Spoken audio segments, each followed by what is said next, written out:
Let's show that.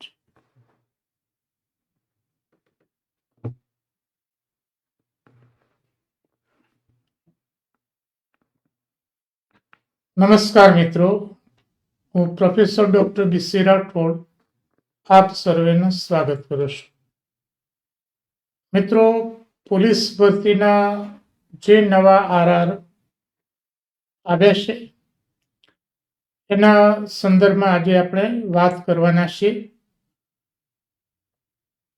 જુદી જુદી જગ્યાએથી આપ બધા લાઈવ જોડાયા છો. આપ સર્વેનું સ્વાગત કરું છું.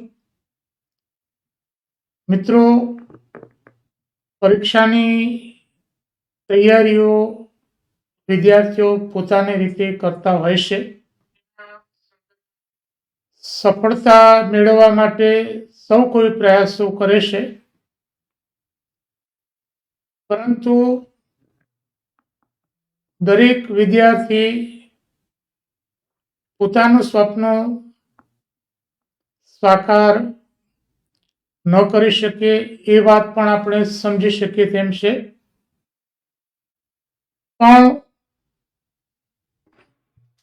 હા, વનરાજસિંહ બાપુ, જય માતાજી. મજામાં? હા, હવે તંત્ર એવું ગુજરાતમાં ગોઠવાયું છે કે જો તમે જાગૃત ન રહો તો તમારા બાળકો પરીક્ષામાં તૈયારી કરે છતાં પણ એમનો ચાન્સ ન લાગે. વર્ષોથી હું આ ફિલ્ડમાં જોડાયેલો છું, એટલે આ જે વિષય છે એ વિષય ઉપર હું ચોકસાઈપૂર્વક આત્મવિશ્વાસથી બોલી શકું છું. મિત્રો, જે પરીક્ષાના નવા જે નિયમો કર્યા છે, આરઆર છે, મિત્રો એને નવા તો ન કહી શકીએ. ગયા વર્ષની જે ભરતી હતી 2024ની ભરતીમાં જે નિયમો કર્યા હતા એના એ જ નિયમો આ વર્ષે ચાલુ રાખ્યા છે. ગયા વર્ષનો અનુભવ ઘણા બધા વિદ્યાર્થીઓની પાસે છે. પરીક્ષામાં એમને કેવો અન્યાય થયો એ બધી જ વિગતો આપણે જાણીએ છીએ, અને એ અન્યાય આવનારી જે ભરતી છે એ ભરતીમાં વિદ્યાર્થીઓને સામનો એનો ન કરવો પડે એટલા માટે આજે આપણે આ સોશિયલ મીડિયાના માધ્યમથી આપની સમક્ષ હું ઉપસ્થિત થયો છું. મિત્રો, જે મારે વાત કરવાની છે તે એ છે કે પરીક્ષા લેનાર એવું જો મનમાં નક્કી કરી દે કે મારે અમુકને પાસ કરવા છે, અમુકને મારે નાપાસ કરવા છે, તો પરીક્ષક એ ધાર્યું કરાવી શકે. એટલે પરીક્ષક છે, પરીક્ષકની નિષ્ઠા કેવી છે, પરીક્ષા લેતી એજન્સીઓ છે એની મનસા કેવી છે, એ બધી બાબતો મહત્વની છે. અને એ સંદર્ભમાં જ આજે આપણે કેટલીક જે બાબતો છે એ બાબતો વિશે આપણે જોઈશું. મિત્રો, હું તમને કેટલીક આંકડાકીય માહિતી સાથે આજે હું વાત કરવાનો છું, એટલે જે બીજા મિત્રો આપણી સાથે જોડાઈ રહ્યા છે એમને હું આવકારું છું, અને એકાદ મિનિટમાં આપણે આ જે વાત છે એ વાતને આગળ વધારીશું. પ્રતિકભાઈ જોડાયા છે, બીકે ડેટલ જોડાયા છે. આપ સર્વેનું સ્વાગત છે. હવે આપણે જે મુદ્દાની વાત શરૂ કરવાની છે એ વાત હું તમને કહીશ.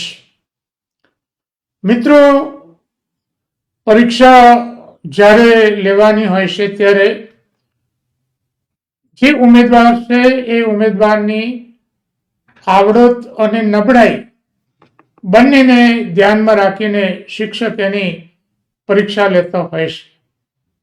આદર્શ પ્રશ્નપત્ર કોને કહેવાય એ બીએડ કે પીટીસી કરેલ જે મિત્રો છે એમને ખબર છે કે વિદ્યાર્થીની જે આવડત છે અને નબળાઈ છે એને ધ્યાનમાં રાખીને પ્રશ્નપત્ર કાઢવામાં આવતું હોય છે. મિત્રો, પણ જો એવું કરવામાં આવે કે પેપર કાઢનાર વ્યક્તિ અથવા એના નિયમો બનાવનાર વ્યક્તિ એવું આયોજન કરે કે તમારી જે આવડત છે એ આવડતની અવગણના કરીને, શિહોલીથી રમેશભાઈ જોડાયા છે, આપનું સ્વાગત છે. મિત્રો, તમારી જે ખૂબી છે એ આવડત છે, એ આવડતને નજરઅંદાજ કરવામાં આવે, એનું કોઈ વેઇટેજ ન આપવામાં આવે તો વિદ્યાર્થીઓને મોટું નુકસાન થતું હોય છે. અને પહેલી બાબત મારે તમને એ કહેવાની છે કે ખાસ કરીને ઓબીસીના જે બાળકો છે, આદિવાસીના જે બાળકો છે, દેવચંદ ઠાકોર જોડાયા છે, જય માતાજી, પિન્ટુ જોડાયા છે, જય માતાજી.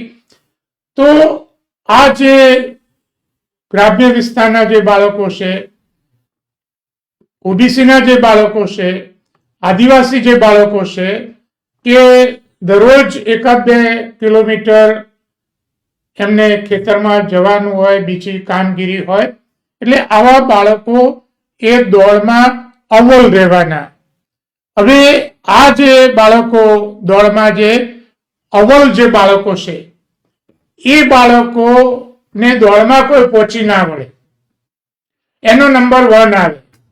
ગામડામાં પણ જો દોડની સ્પર્ધા રાખવામાં આવે તો આવા બાળકો એ નંબર 1 આવી જાય. પણ પોલીસ ભરતી બોર્ડે શું કર્યું કે તમે દોડમાં નંબર 1 છો, અવ્વલ છો, એટલે દોડમાં તો તમને અમે પહોંચી નહીં વળીએ. એટલે શું કર્યું, જે દોડના જે ગુણ હતા એ ગુણ પોલીસ ભરતીમાંથી, પોલીસ કોન્સ્ટેબલ અને પીએસઆઈની ભરતીમાંથી આ ગુણ છે કાઢી નાખવામાં આવ્યા. મહત્વનો મુદ્દો છે કે તમારી શારીરિક ક્ષમતા ટોચ ઉપર છે, દોડમાં તમારી ખૂબ જ સરસ એવી આવડત છે, એ આવડતને નજરઅંદાજ કરવા માટે દોડના ગુણ છે એ કાઢી નાખવામાં આવ્યા. મિત્રો, હું તમને 2022ની જે ભરતી છે એના થોડાક આંકડા હું તમને વાત કરીશ. જોઈએ એ આંકડા. તો મિત્રો, મારી પાસે 9,810 વિદ્યાર્થીઓ ગયા વખતે જે પાસ થયેલ છે એનું લિસ્ટ છે. અને આ જે લિસ્ટ છે એનો મેં અભ્યાસ કર્યો તો એમાં 549 જેટલા એવા ઉમેદવારો છે કે જે દોડમાં ગયા વખતે 25માંથી 25 ગુણ લાવેલા છે. કેટલા? 549 વિદ્યાર્થીઓ. અને આ જે 549 જે વિદ્યાર્થીઓ છે એમાં ઓબીસીના જે વિદ્યાર્થીઓ છે એ ઓબીસીના વિદ્યાર્થીઓ 390 છે. બીજા ઘણા બધા મિત્રો, રાજેન્દ્ર પટેલ જોડાયા છે, ભગવાનભાઈ પટેલ જોડાયા છે, સંજયસિંહ ઝાલા જોડાયા છે, દેવચંદભાઈ ઠાકોર જોડાયા છે. આપ સર્વેનું સ્વાગત છે. મિત્રો, 549 માંથી 390 એટલે કે 71% વિદ્યાર્થીઓ ઓબીસીના એવા હતા કે જે દોડમાં 25માંથી 25 ગુણ લાવ્યા હતા. 10 થી 25 ગુણનો જે ગાળો છે એમાં 390 વિદ્યાર્થીઓ, 71% વિદ્યાર્થીઓ એ ઓબીસી ના હતા અને 25 માંથી 25 ગુણ લાવ્યા. એસટી ના 60 વિદ્યાર્થીઓ એટલે કે 10.9% વિદ્યાર્થીઓ 25 માંથી 25 ગુણ લાવ્યા. એસસી ના 32 વિદ્યાર્થીઓ એટલે કે 5.8% વિદ્યાર્થીઓ દોડમાં 25 માંથી 25 ગુણ લાવ્યા. જનરલના 24 વિદ્યાર્થીઓ 4.3%, ઈડબ્લ્યુએસ ના 43 વિદ્યાર્થીઓ 3.8%. જો તમે ઓબીસી, એસસી અને એસટી નો સરવાળો કરશો તો આ જે 25 માંથી 25 ગુણ લાવનાર જે વિદ્યાર્થીઓ છે એ વિદ્યાર્થીઓની ટકાવારી 87.7% થાય છે. એટલે કે 87% વિદ્યાર્થીઓ એસસી, એસટી અને ઓબીસી ના કે જે 25 માંથી 25 ગુણ લાવીને એ દોડમાં અવ્વલ નંબરે આવ્યા. સંજય ઝાલા, આપનું સ્વાગત છે. સીટમાં 26% હિસાબે નથી, એટલે આપણે બીજી જે વિગતો છે એનો આપણે જોઈશું. એ આપનો જે મુદ્દો છે એ મુદ્દો પણ હું લઈ લઈશ કે જે 27% જેટલી અનામત સીટો છે એ સીટો પ્રમાણે એમની જાહેરાત ગયા વખતે કરવાની હતી, પણ એમાં ઓબીસીની 3240 ના બદલે 2992 જેટલી જગ્યાઓ એમાં બતાવી હતી, એટલે એ જગ્યાઓ ઓછી હતી. મિત્રો, આપની જે કોમેન્ટ છે એ કોમેન્ટ ઉપર પણ હું નજર કરું છું, પણ જે મારે કહેવાના જે મહત્વના જે મુદ્દા છે એની હું તમને વાત કરીશ કે એસસી, એસટી અને ઓબીસી ના 87.7% ઉમેદવારો 25 માંથી 25 ગુણ લાવ્યા હતા. અને મિત્રો, એનું પરિણામ જે દોડ છે, પછી આપણે રિઝનિંગનો મુદ્દો જોઈશું અને 40%ની જોગવાઈનો મુદ્દો જોઈશું. તો મિત્રો, આ ત્રણ મુદ્દાને લીધે 2022ની જે ભરતી હતી એ ભરતીનું પરિણામ એ આવ્યું કે 9,810 માંથી 61.15% ઓબીસી ના ઉમેદવારો પાસ થયા. 5,999 જેટલા વિદ્યાર્થીઓ પાસ થયા. કારણો કયા હતા? નંબર 1 દોડના ગુણ હતા. નંબર 2 મેથ્સ રિઝનિંગ છે એનું આટલું બધું ઓવરવેટેજ નહોતું. અને નંબર 3 40%ની જોગવાઈ નહોતી. મિત્રો, આ ત્રણ જોગવાઈ નહોતી એટલે ગત ભરતીમાં 61% વિદ્યાર્થીઓ ઓબીસી ના પરીક્ષામાં પાસ થયા હતા. મિત્રો, આ નાની એવી સંખ્યા નથી. મિત્રો, આ જે ત્રણ જે જોગવાઈઓ કરી છે એનાથી ઓબીસી ના રિઝલ્ટમાં 5-25 નહીં પણ હજારોની સંખ્યામાં એની અસર થશે. આ મુદ્દો છે, તમે ધ્યાનમાં રાખો. 12,000ની જો ભરતીની જે એમનું જે કેલેન્ડર હતું ને જે પરીક્ષા થઈ તો એમાં લગભગ 7,300 જેટલા ઓબીસી ના જે ઉમેદવારો છે એને આ જે ત્રણ નિયમો છે એની સીધી અસર એ વિદ્યાર્થીઓના રિઝલ્ટ ઉપર થવાની છે. એટલે મિત્રો, તમે ધ્યાનમાં રાખો કે માત્ર 2-5 વિદ્યાર્થીઓનો આ સવાલ નથી. 12,000ની ભરતી થતી હોય તો એમાં 61% પ્રમાણે લગભગ 7,000 જેટલા ઓબીસી ના વિદ્યાર્થીઓને પ્રતિકૂળ અસર પાડે એવા આ નિયમો કર્યા છે. એટલે મુદ્દો એ છે કે જે પોલીસની જે ભરતી છે એમાં ફિઝિકલ ફિટનેસ એ સૌથી મહત્વની બાબત છે કે પોલીસ જો માય કાંગલી હોય તો એ ના ચાલે. પણ મુદ્દો એમને એ છે કે આમાં તો ઓબીસી ના, આદિવાસીના આટલા બધા વધારે પાસ થઈ જાય છે, એટલા માટે જે દોડનું જે વેઇટેજ છે એના જે ગુણ હતા એ ગુણ છે એમને કાઢી નાખ્યા, કારણ કે આ એની અનિવાર્ય લાયકાત છે. અને મિત્રો, તમારી જે આવડત છે એ આવડતનું કશું આવે નહીં, એની નોંધ ના લેવાય અને પછી એમાં દબાવવા માટેનો એક બીજો મુદ્દો લાવ્યા છે. મિત્રો, કયો મુદ્દો છે એ આપણે બીજા મુદ્દા ઉપર કરીએ. વાત એ છે કે તમે દોડમાં અવ્વલ છો એટલે ગુણ કાઢી નાખીને તમને કાપી નાખ્યા. બીજો બેવડો માર કઈ રીતે કર્યો? તો બીજો મુદ્દો એ છે, વનરાજસિંહ બાપુ, હું બધી જ વિગતો વાત કરું છું. મેથ્સ રીઝનિંગ નો મુદ્દો બીજા નંબરે લીધો છે એટલે એની વાત કરું છું. જે દોડના જે ગુણ હતા એમાં તમે અવ્વલ નંબર એટલે એમાંથી તમને બાકાત કરી નાખ્યા, માર્ક્સ કાઢી નાખીને. અને બીજું કે તમારી જે કચાશ, જે તમારી જે નબળાઈ મેથ્સ રીઝનિંગ, રાઈટ, તો એનું વેટેજ વધારી દીધું એટલે તમને બીજો બેવડો માર પાડવાનું આ પોલીસ ભરતી બોર્ડે એ નક્કી કર્યું. અને મિત્રો હું તમને જણાવું કે આપણા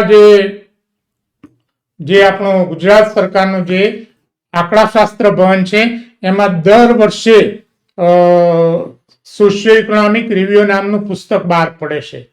તો એમાં વિગતો એમાં આપેલી છે કે ગુજરાતમાં 80% વિદ્યાર્થીઓ આર્ટ્સ અને કોમર્સ કેટેગરીના છે, 20% સાયન્સ કેટેગરીના છે.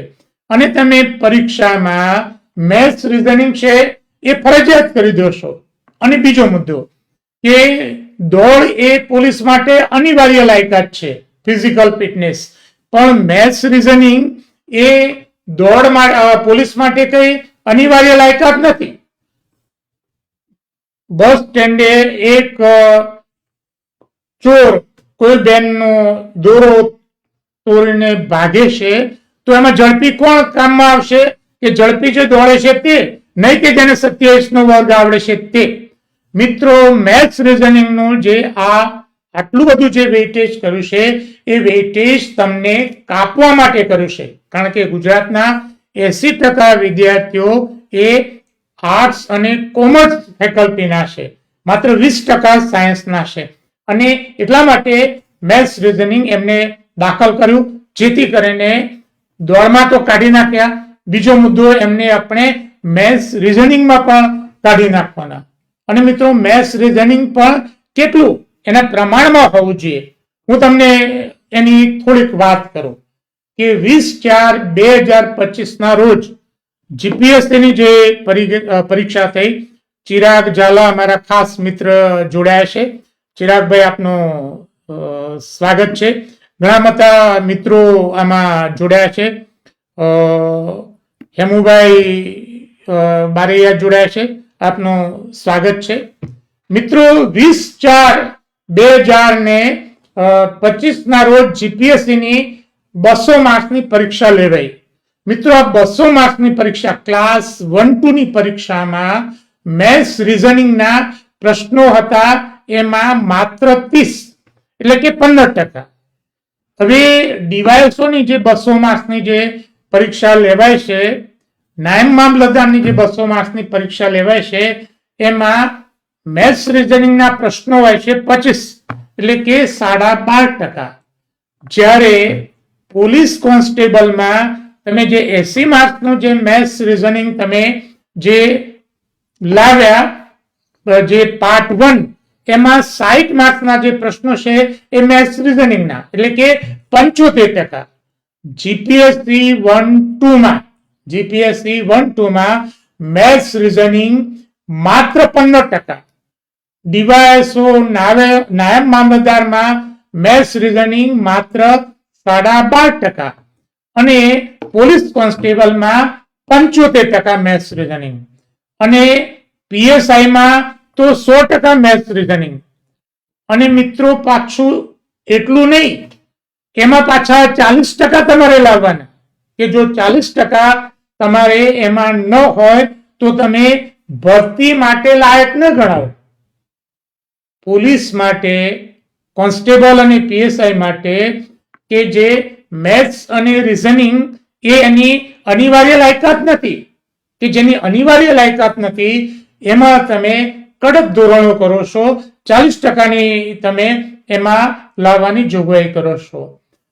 જે ક્લાસ 1-2 નું જે પેપર છે એ પેપરમાં તો ત્યાં જે 15% છે, ડીવાયએસઓ નાયબ મામલતદારમાં 12.5% મેથ્સ રીઝનિંગ છે, તો પછી પોલીસ કોન્સ્ટેબલમાં તમે 75% મેથ્સ રીઝનિંગ અને PSI માં તો 100% મેથ્સ રીઝનિંગ, અને એમાં પાછું 40% તો તમારે લાવવાના ફરજિયાત. એટલે મિત્રો નંબર 1 દોડમાં અવ્વલ પણ તમારી કોઈ વેલ્યુ નહીં, માર્ક્સ કાઢી નાખ્યા તમને બાકાત કરવા માટે. નંબર 2 મેથ્સ રીઝનિંગ તમારું કાચું, 80% વિદ્યાર્થીઓ આર્ટ્સ કોમર્સના, એટલે મેથ્સ રીઝનિંગ જબરજસ્ત એમણે નાખી દીધું, અને પાછું 40%, એટલે ખાસો એવો લોટ અહીંયા નીકળી જવાનો, અને એમાંય પાછા 40% ની જોગવાઈ, એટલે એમાં આ ઘણા બધા વિદ્યાર્થીઓ છે એ નીકળી જવાના. મિત્રો તમને કાપવા માટે આ લોકોએ હજુ એક ત્રીજો હથકંડો અપનાવ્યો છે. તો આ ત્રીજા હથકંડાની વાત કરું, અને એ ત્રીજો હથકંડો છે એ 40% ની જોગવાઈ, કે તમારે મિનિમમ 40% લાવવાના. હવે મિત્રો આ જે 40% ની જે જોગવાઈ છે એ વિશે મને તો આશ્ચર્ય થાય છે, અને સાથે સાથે આપણને નફરત પણ થાય કે પરીક્ષા લેનાર એજન્સીઓ એવી નિમ્ન માનસિકતા ધરાવે છે કે હું તમને વાત કરું કે 31/3/2018 નો જીપીએસસી નો મિત્રો એક પરિપત્ર છે. મારી વાત સમજજો.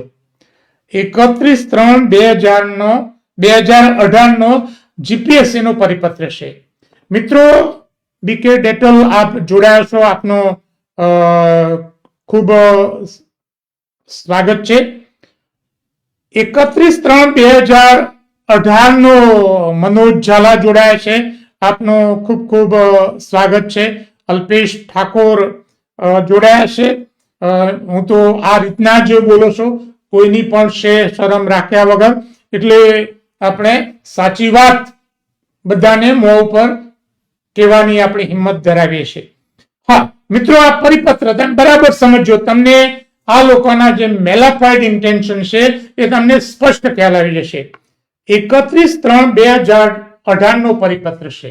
મિત્રો આ પરિપત્રમાં શી જોગવાઈ છે એ હું તમને કહી દઉં.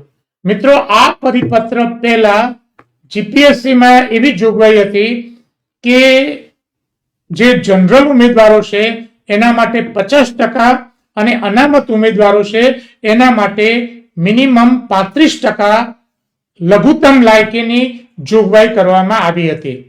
પણ મિત્રો એમણે 31/3/2018 ના પરિપત્રથી આ જે જોગવાઈ હતી એમને કાઢી નાખી છે. આખું પરિપત્ર વાંચતો નથી પણ એના શબ્દો તમને કહું. એમણે એ પરિપત્રમાં એવું એમણે કહ્યું છે કે જીપીએસસી ક્લાસ 1-2 માં લઘુત્તમ લાયકાતની કોઈ આવશ્યકતા નથી. હું ફરીથી રિપીટ કરું છું, જીપીએસસી 1-2 માં લઘુત્તમ લાયકાતની કોઈ આવશ્યકતા નથી. તમે 30% હોય તો પણ તમે એમાં તમને મુશ્કેલી આવવાની નથી. એટલે આ જે જોગવાઈ હતી લઘુત્તમ લાયકાતની, જનરલ માટે 50%, અનામત માટે 35%, એ જોગવાઈ છે એમને કાઢી નાખી. જીપીએસસી માં ગમે તેટલા માર્ક્સ હશે તો પણ ચાલશે, એ વાંધો નહીં આવે. તો પછી તમે પોલીસ કોન્સ્ટેબલમાં, પીએસઆઈમાં 40%ની જોગવાઈ છે એનો આગ્રહ કેમ રાખો છો? જીપીએસસી માટે તો તમે કાઢી નાખી. તમે 40% ના હોય તો ડીવાયએસપી બની શકો, તમે ડેપ્યુટી કલેક્ટર બની શકો, તમે પીઆઈ બની શકો, પણ તમે પોલીસ કોન્સ્ટેબલ ના બની શકો, પીએસઆઈ તમે ના બની શકો. કેવો વિચિત્ર નિયમ છે મિત્રો. આ જે 40%ની જોગવાઈ, જે અગાઉ લઘુત્તમ લાયકીની જોગવાઈ જે જીપીએસસી માં હતી, એ એમણે 31/3/2018 ના પરિપત્રથી કાઢી નાખી અને પોલીસમાં આ નવી જોગવાઈ લાવ્યા. અને મિત્રો એટલું જ નહીં, એમને જે 2023 નો જે પરિપત્ર છે 40%નો, એમાં તો એવી જોગવાઈ છે કે minimum 40% at each stage of the examination, એટલે કે પરીક્ષાના દરેક તબક્કે 40%, એટલે કે પ્રિલિમમાં 40% અને મુખ્ય પરીક્ષા હોય તો મુખ્ય પરીક્ષામાં 40%, રાઈટ? આ પ્રકારની એમાં જોગવાઈ હતી. પણ પોલીસ ભરતી બોર્ડ તો એનાથી પણ એક સ્ટેપ આગળ ગયું છે, કારણ કે એમને તો તમને કાપવા છે, તમે નોકરીમાં ના આવો એ માટેના એમને પ્રયાસ કરવા છે. એટલે એમણે શું કર્યું? પીએસઆઈ નું જે એક પેપર હતું એ એક પેપર ના 2 ભાગ પાડ્યા, 80 માર્ક્સનું અને બીજું એ 120 માર્ક્સનું, અને બંનેમાં 40% લાવવાની જોગવાઈ કરી. મિત્રો, એક જ પરીક્ષા તો પછી એમાં ટોટલમાં 40% હોય, પણ હજુ એમને તો જીરું ચાલવું છે, હજુ ઘણા બધાને કાઢી નાખવા છે. એટલે એમને પાર્ટ 1 માં 40% કર્યા અને પાર્ટ 2 માં 40% કર્યા. અને પીએસઆઈ માં એમાં પણ જે 200 માર્ક્સનું જે પેપર કરું એમાં 100 માર્ક્સનું મેથ્સ રીઝનિંગ એમાં 40%, 100 માર્ક્સનું જે જીકે એમાં 40%, અને આ બંનેમાં 40% હોય તો જ ત્રીજું પેપર જે ડિસ્ક્રિપ્ટિવ છે એ જોવાશે, અને એમાંય 40% તો ખરા જ. મારે તમને મિત્રો કહેવાનું છે કે જીપીએસસી ના જે પેપરો લેવાય છે ડિસ્ક્રિપ્ટિવ પેપરો, તો એમાં કોઈ પેપરમાં 40% ની જોગવાઈ નથી. આ સમજી લો, કોઈ પેપરમાં 40% ની જોગવાઈ નથી. બીજું કે એમાં ગ્રાન્ડ ટોટલમાં 40% ની જોગવાઈ નથી, કે આ બધા જ પેપરોમાં મિનિમમ 40%, એવી કોઈ જોગવાઈ નથી. અને હું તમને આંકડા આપું મિત્રો કે 19/3/2025 ના રોજ જીપીએસસી ની જે પરીક્ષાનું રિઝલ્ટ આવ્યું ક્લાસ 1-2 નું, તો આ જે ક્લાસ 1-2 નું જે રિઝલ્ટ આવ્યો એમાં મિત્રો 8 જેટલા એવા ઉમેદવારો સિલેક્ટ થયા છે કે જેના ગુણ 40% થી ઓછા છે. ચિરાગભાઈ, 40% થી ઓછા ગુણ છે એવા 8 જેટલા વ્યક્તિ એ ક્લાસ 1-2 અધિકારી બની જાય, પણ તમે પોલીસ કોન્સ્ટેબલ ના બનો. મિત્રો, જો એક બીજી વાત કરું તમને 40%ના સંદર્ભમાં. મિત્રો, જે કેન્દ્ર સરકારની જે સ્ટાફ સિલેક્શનની જે પરીક્ષા છે, તો એ સ્ટાફ સિલેક્શનની જે પરીક્ષા છે એ પરીક્ષામાં લઘુત્તમ લાયકી ધોરણ એમાં નક્કી કરવામાં આવ્યું છે. શું છે લઘુત્તમ લાયકી ધોરણ? તો એમાં જે જનરલ ઉમેદવારો છે એના માટે એમાં 30% છે. બરાબર સમજો. સ્ટાફ સિલેક્શનની જે ભરતી છે, કેન્દ્ર સરકારની ભરતી છે, એમાં જનરલ માટે લઘુત્તમ લાયકી 30% છે. ઓબીસી અને ઈડબ્લ્યુએસ માટે 25% છે. એસસી, એસટી અને દિવ્યાંગ ઉમેદવારો માટે 20% છે. પણ આપણે અહીંયા ગુજરાતમાં તો બધા માટે 40% કરી દીધું છે. ગુજરાતમાં તો બધા માટે 40% છે.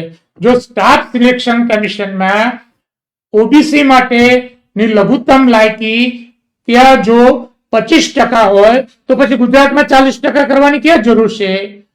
જો સ્ટાફ સિલેક્શનમાં એસસી એસટી માટે લઘુત્તમ લાયકી 20% હોય તો પછી અહીંયા તમારે 40% કેમ કરવાનું છે?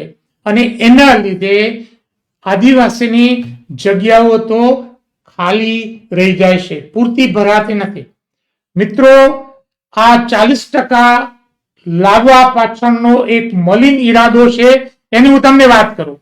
મિત્રો, મલિન ઈરાદો એ છે કે જે ભરતી કરતી જે એજન્સીઓ છે, એ પછી પોલીસ ભરતી બોર્ડ હોય, ગૌણ સેવા હોય કે જીપીએસસી હોય, એમણે એક એવું નક્કી કર્યું છે કે એસસી, એસટી અને ઓબીસી ના ઉમેદવારો જનરલ મેરિટમાં તો ના જ જવા જોઈએ. એટલે આટલા જો કઠિન નિયમો કરવામાં આવે તો એ એમની અનામત જગ્યાઓ છે એટલા જ પાસ થાય, વધુ ભાગ્યે જ પાસ થાય. એટલા માટે એમણે આ જોગવાઈ કરી છે 40%ની, જેથી કરીને ઓપન મેરિટમાં એસસી, એસટી અને ઓબીસી ના ઉમેદવારો જઈ શકે નહીં. તો મિત્રો, આ જે 3 જે જોગવાઈઓ છે એ જોગવાઈઓની અસર ઓબીસી ના 5-25 નહીં પણ હજારો ઉપર એની અસર પડવાની છે. મેં કહ્યું તેમ 61% જે રિઝલ્ટ જે આવ્યું હતું એ આ 3 મહત્વના જે ફેક્ટર હતા એના લીધે આવ્યું હતું. આ 3 મહત્વના ફેક્ટરને ભરતી બોર્ડે દૂર કર્યા છે અને એના લીધે મોટે પાયે ઓબીસીની આ ભરતીમાંથી બાદબાકી થઈ જશે, એસટીની બાદબાકી થઈ જશે, આદિવાસીની બાદબાકી થઈ જશે અને આપણા જે ક્ષત્રિય બંધુઓ જે જનરલ કેટેગરીમાં આવે છે એ પણ દોડમાં શક્તિમાં તો એ શક્તિના અવતાર જેવા જ છે એટલે એમને પણ નુકસાન છે. એટલે જે કર્યું છે એ શુભ નિષ્ઠાથી કર્યું હોય એવું નથી. અને મિત્રો આ બધી જે વાતો છે એની સાથે એક ચોથો મુદ્દો એ છે કે રક્ષા શક્તિ યુનિવર્સિટીના જે બોનસ ગુણ આપવામાં આવે છે એ ગુણ પણ મારા મનથી તો ખોટા જ છે. કે હવે અહીંયા એવું કર્યું છે કે માત્ર તમે રક્ષા શક્તિ યુનિવર્સિટીમાં કેટલા વર્ષ ભણ્યા છો એના આધારે ગુણ આપવામાં આવે છે. કે લોક રક્ષકમાં તમે જો 1 વર્ષ ભણ્યા તો 3 ગુણ, 2 વર્ષ ભણ્યા તો 5 ગુણ, 3 વર્ષ ભણ્યા તો 8 ગુણ અને 4 વર્ષ ભણ્યા તો 10 ગુણ. જ્યારે પીએસઆઈમાં 1 વર્ષ એમાં ભણ્યા છો તો 5 ગુણ, 2 વર્ષ ભણ્યા છો તો એમાં 9 ગુણ, 3 વર્ષ ભણ્યા છો તો એમાં 12 ગુણ અને 4 વર્ષ ભણ્યા છો તો એમાં 15 ગુણ. માત્ર વર્ષના આધારે તમારી ટકાવારી કેટલી છે એને કોઈ લેવા દેવા નથી. તમે એમાં કેટલા ટકાએ પાસ થયા છો એનો કોઈ ઉલ્લેખ નથી. માત્ર એમાં ભણેલા હોવા જોઈએ. આ તો અન્યની વાત છે. અહીંયા ગાંધીનગરમાં આ જે સંસ્થા ચાલે છે એનું ઇન્ટેક 5, 25, 50, 100 વિદ્યાર્થીઓ હોય અને એમને તમે પાસ કરવા માટે આટલી જો બોનસ ગુણની લાણી કરતા હોય તો એ ખોટું છે. મિત્રો આ જે 4 જેટલી બાબતો છે એ બાબતો ઓબીસી સમાજ માટે એ ખૂબ જ નુકસાનપૂર્વક થશે, આદિવાસી સમાજ માટે અને અન્ય જે ગામડાના ખડતલ વિદ્યાર્થીઓ છે એમના માટે. મિત્રો આપણે કોઈનો વિરોધ નથી, પણ જેનામાં ખૂબી છે, જેનામાં આવડત છે એ આવડતને તમે નકારીને અને જે એની વીકનેસ છે એ વીકનેસને આધાર બનાવીને તમે જો પાસ કરાવવા માંગતા હો તો એ તમે ખોટું કરી રહ્યા છો. અને આ જે ખોટું થઈ રહ્યું છે એ માટે અવાજ ઉઠાવવાનો સમય આવી ગયો છે. મિત્રો આ વિદ્યાર્થીઓને જે કડવો અનુભવ થયો એની વાત મેં સૌથી પહેલા 27/3/2024 ના રોજ જ્યારે એ આરઆર આવ્યા હતા ત્યારે મેં એ અંગે આપને જાગૃત કર્યા હતા, પણ પૂરતો સહકાર મળ્યો નહીં. અરવલ્લી જિલ્લામાં અમારા આમ તો વિદ્યાર્થી છે અને મિત્ર પણ કહી શકાય, ચંદ્રપાલસિંહ ખાતે એ વખતે આવેદન પત્રો આપીને થોડીક કામગીરી કરી હતી. પણ જો તમે જાગશો નહીં તો તમારા જે બાળકો છે તે, મેં અગાઉના મારા જે વિડીયો છે એ વિડીયોમાં કહ્યું હતું કે તમારા ભાગમાં ખાલી મંજીરા વગાડવાનું જ આવશે અને જે ભગવાનની જે કૃપા છે, પ્રસાદ છે એ બીજાના ભાગમાં આવી જશે. એટલે જાગૃત થવાની જરૂર છે. પરીક્ષાની તૈયારી કરતા વિદ્યાર્થીઓ માટે મારી ટેલિગ્રામ ચેનલ છે, એમાં રોજે રોજ હું 1.5 કલાક મહેનત કરીને વિદ્યાર્થીઓને હું માહિતી એમાં પૂરી પાડું છું. ફ્રી ઓફ છે, એમાં જોડાશો તો આપને ફાયદો થશે.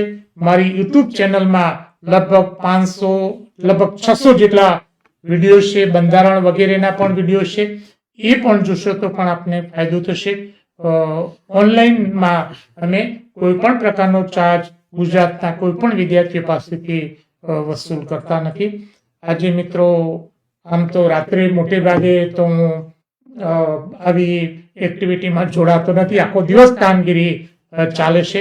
પણ મુદ્દો મહત્વનો હતો. રાહુલ દિવાન આપ જોડાયા છો કે આ ઈસ્ટ ઇન્ડિયા કંપની છે એ હકીકતમાં જ આ ઈસ્ટ ઇન્ડિયા કંપની થઈ ગઈ છે અને હસમુખ પટેલો તો જીપીએસસીને એમણે કમાણીનું એક સાધન બનાવી દીધું છે. એ ઘણા બધા વિડીયો મેં શેર કર્યા છે, આપ જાગૃત થઈ આ બાબતનો વિરોધ કરો અને ચોક્કસ પરિણામ આવે ત્યાં સુધી તમે પ્રયાસ કરશો તો 100% સરકારને આમાં પુનર્વિચારણા કરવાની ફરજ કરશે. આજની વાત આજે મને બરાબર સાંભળ્યું, ઘણા બધા મિત્રો એમાં જોડાયા.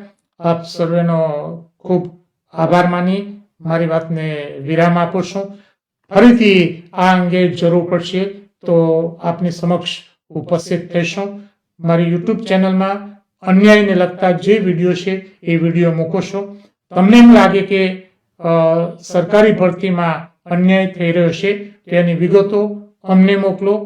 એમાં જો તથ્ય હશે તો તમારી વાતને અમે સોશિયલ મીડિયા સુધી પહોંચાડીશું. જય હિન્દ, જય ભારત, જય માતાજી.